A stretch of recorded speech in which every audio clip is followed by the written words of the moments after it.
2026 केवल Gregorian calendar में आया बदलाव नहीं है, बल्कि ये वर्ष, ये साल दुनिया की सोच में बदलाव लाने वाला साल होगा। ये साल भारत की नई भूमिका निर्धारित करने वाला साल होगा। ये साल भारत की बढ़ती ताकत का साल होगा, भारत की शानदार उपलब्धियों वाला साल होगा। लेकिन 2026 में ऐसा क्या होगा जिसकी वजह से भारत लीडरशिप की रेस में सबसे आगे निकल सकता है?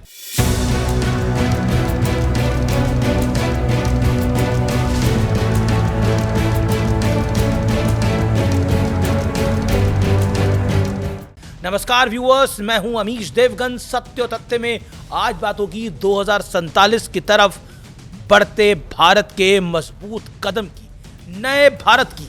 महाबली, बजरंगबली, महाबली हनुमान की तरह अरसे तक भारत को अपनी शक्तियों का एहसास नहीं था, लेकिन बजरंगबली की तरह भारत को भी उसकी शक्तियों का एहसास हो चुका है।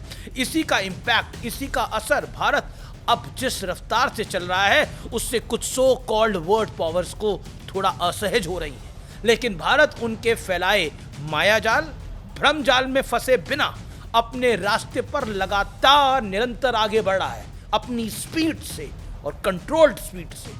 आंकड़ों से समझिए, मैं बात हवा में नहीं कर रहा, आंकड़ों से समझाऊंगा। बीते साल भारत की इमेज डंके की चोट पर दहाड़ने वाले देश की बनी। एक ऐसा मुल्क, एक ऐसा देश जो अपनी शर्तों पर अपने देश की रक्षा करने में बिल्कुल पीछे नहीं हटता।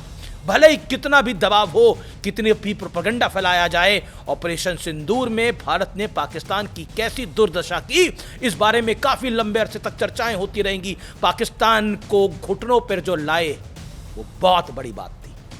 प्रधानमंत्री नरेंद्र मोदी ने पहलगाम हमले के बाद जो वादा देश से किया था, दुनिया भर के दबाव के बावजूद उस वादे को पूरा करके दिखाया और धमाकेदार तरीके से पूरा करके बताया। उन्होंने कहा था मोदी को बता देना, मोदी को पता लगा और मोदी ने अपने तरीके से जवाब दिया। प्रधानमंत्री मोदी ने आत्मनिर्भर भारत का जो विजन देश के सामने रखा था, अब देश उस रास्ते पे दौड़ने लगा है, क्योंकि भारतीय सेना ने अपने जरूरत के 90% गोला बारूद का आयात यानी इंपोर्ट पूरी तरह से बंद कर दिया है। ये बहुत बड़ी बात है।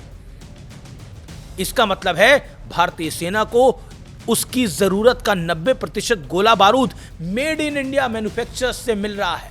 इसे कहते हैं आत्मनिर्भर भारत की बहुत बहुत बड़ी छलांग। एक ऐसी छलांग जिससे वेपन इंडस्ट्री के ना जाने कौन कौन से जायंट्स नाराज होंगे, क्योंकि अब बोफोर्स वाला दौर, अगस्ता वेस्टलैंड वाला दौर कभी लौटकर वापस नहीं आएगा। याद है ना आपको, कांग्रेस के राज में, यूपीए के शासनकाल में कैसे इन चीज में करप्शन होती थी, इसके आरोप लगते थे। सब कुछ सत्य और तथ्य है, आपके सामने है, क्योंकि पिछले 3 वर्षों में स्वदेशी कंपनियों को लगभग 26,000 करोड़ के ऑर्डर दिए गए हैं।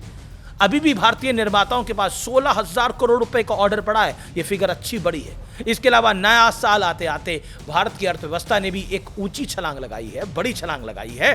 भारत ने जापान को पीछे छोड़ दिया है और अब जर्मनी और चाइना और अमेरिका ही भारत से ऊपर है।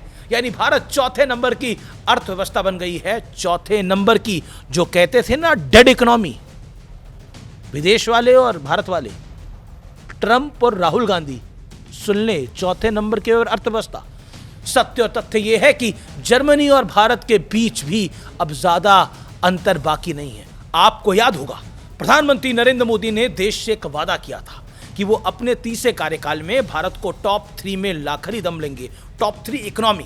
इसके अलावा भारत इस साल ब्रिक्स समिट की मेजबानी करेगा। 2023 में G20 होस्ट करने के बाद 2026 में यह भारत के लिए बहुत बड़ा मौका होगा। इस समिट से ग्लोबल साउथ में भारत का इंपैक्ट और मजबूत होगा, यानी दबदबा, रसूख जिसे हम कहते हैं, धमक जिसे हम कहते हैं, वो और बढ़ेगी। हमारी भी छाती और चौड़ी होगी, आपकी भी छाती और चौड़ी होगी। भारत का ऐसे ही मजबूत इंपैक्ट इस साल अंतरिक्ष में भी होने वाला है, यानी अंतरिक्ष में भी धमक, धरती पे भी धमक, क्योंकि प्रधानमंत्री मोदी के पसंदीदा प्रोजेक्ट यानी गगनयान प्रोग्राम की पहली अनमैन्ड टेस्ट फ्लाइट मार्च 2026 में भेजी जा सकती है। ईश्वर से प्रार्थना है सफल हो। इस मिशन में रोबोट व्योमित्रा को अंतरिक्ष में भेजा जाएगा। इसलिए मैंने कहा 2026 भारत के लिए बेहद अहम साल साबित होने वाला है। यह साल पीएम मोदी के लक्ष्य यानी विकसित भारत मिशन की दशा और दिशा दोनों तय करेगा। इसलिए मैंने कहा कि यह साल बहुत जबरदस्त रहने वाला है। साल 2026 मेरा, आपका, हम सबका, भारतीयों का साल होगा। इसके लिए आपको भी मेहनत करनी है और पूरे भारत को मेहनत करनी है। लेकिन कुछ लोगों को पचाने के लिए अपनी पाचन शक्ति और बढ़ानी है। थोड़ी दवाई वाई खानी पड़ेगी, क्योंकि भारत की तरक्की देख के कुछ लोगों को जरूर पेट में मरोड़ उठेंगे, लेकिन उन मरोड़ों का कोई इलाज नहीं है फिलहाल किसी भी पैथी में, न एलोपैथी में, न होम्योपैथी में। अब उनके पास स्वयं हो तो मुझे पता नहीं। फिलहाल इतना ही, लेकिन इस वीडियो को ज्यादा से ज्यादा शेयर करिएगा, क्योंकि ये 2026 के नए भारत की कहानी है और इस कहानी में फायदा आपका है। आपसे मतलब जनता का।